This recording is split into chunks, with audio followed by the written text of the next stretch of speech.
When ITT Technical Institute closed its doors on 130 campuses nationwide in September, unsuspecting students and staff members were left planning a future different than they had expected. Officially, we got notice the day that it closed via email. Before that, there was no correspondence with the students. There was no, hey guys, this is happening, or this could happen. When the Department of Education delivered ITT Tech a letter of notice on August 25th, they were informed of their failure to be financially responsible and meet the standards of their accrediting organization, the Accrediting Council of Independent Colleges and Schools.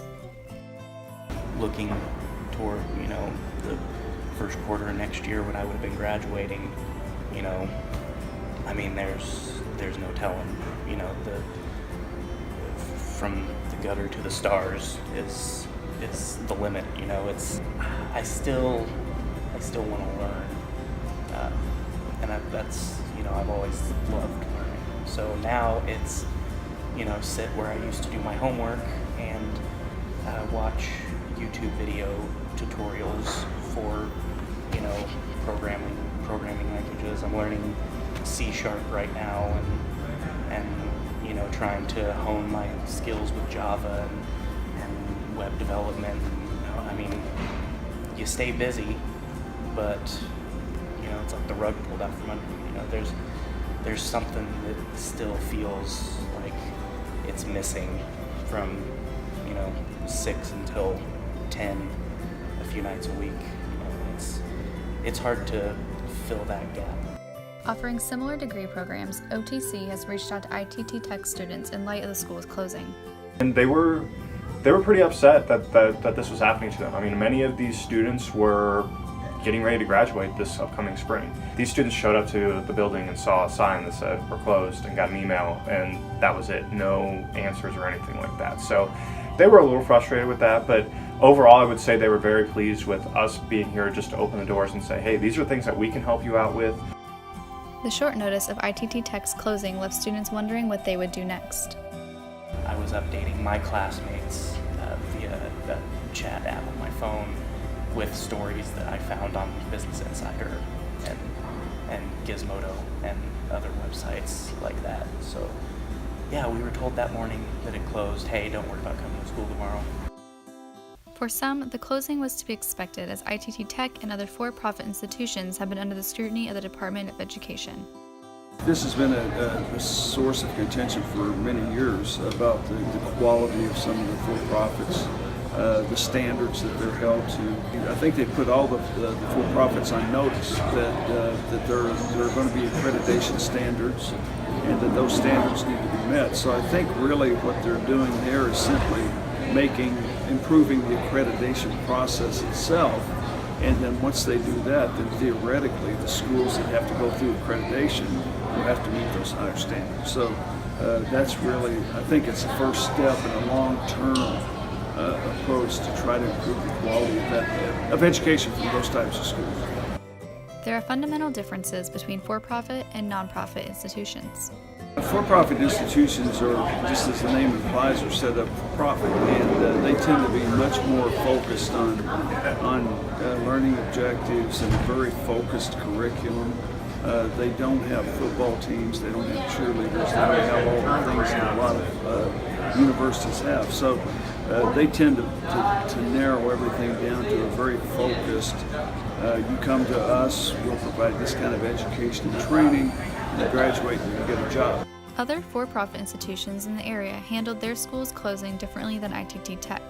These are for schools that are shutting down and they know they're going to be shutting down and they're accredited the same way other schools are. Like, for instance, I believe it's Forest Institute that shut down earlier this year as well. They knew that was coming. They had a set process of, hey, this is what's going to happen.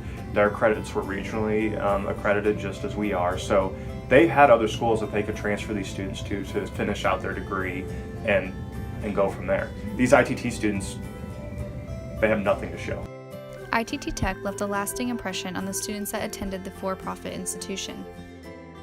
I want to make the distinction between national entity and the building that I walked into on a daily basis, because there was not a faculty member in that building that ever did anything that I saw as shady or wrong or anything there was never anything but caring for the students that they were working with. ITT Tech students have limited options for loan forgiveness and credit transfers. Other than the obvious monetary challenges that are going to come with it, I mean, we have students, like I said, that have tens of thousands of dollars in their own money that they spent on this that they're not going to get back. And it's really frustrating, especially for us, because we want to be able to help these students, and not just OTC, but for me personally in general. It's just tough seeing these students come through, and it's like, I want to help you so much, but here are your options, and they're not really the best options, to be honest with you. So it's just unfortunate the way that they were accredited, that as many credits won't transfer. When deciding on an institution to attend for higher education, there are many resources available to students. The biggest thing students can do is just do their research. I mean, it's as simple as spending a couple of hours online, and it doesn't take too long to figure out that the for-profits are probably the place that you want to be. I also tell them, have as much of a clear vision of what you want to do in general when you're first starting out. Go out and do some job shadowing, those sorts of things. Get a feel for what you want to do, because the more focused and the more focused you are on what you want to do, the better you're going to be. A lack of understanding of an institution and the programs and costs associated with that institution can result in an uninformed decision. Do your research.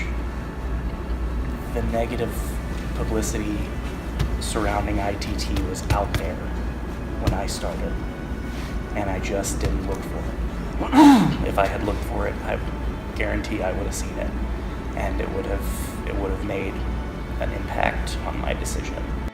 The effect of the school's closing was felt by many students, but that won't keep them from moving forward. It feels like a wall. It feels like you're hitting a wall, and it's a big wall. It's a big speed bump, but you can get through it, and it's real easy to throw your hands up and give up, but giving up is the last thing I'm going to do.